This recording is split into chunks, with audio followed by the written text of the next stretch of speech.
Untuk pertama kalinya, Ibu Kota Nusantara di Kalimantan Timur dibuka untuk masyarakat umum pada Senin 16 September hari ini.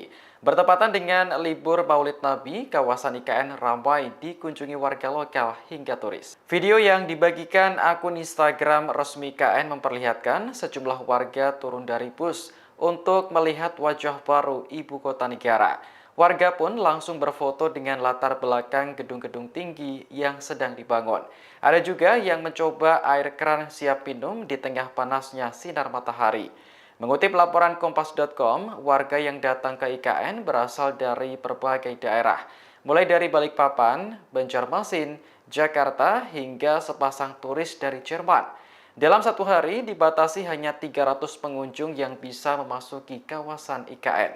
Ketua Satgas Pelaksanaan Pembangunan Infrastruktur IKN, Dani Sumadilaga mengatakan, masyarakat harus melakukan registrasi terlebih dahulu lewat aplikasi IKN Now. Nantinya, IKN akan dibuka setiap hari untuk masyarakat mulai pukul 9 hingga pukul 17 waktu Indonesia Tengah.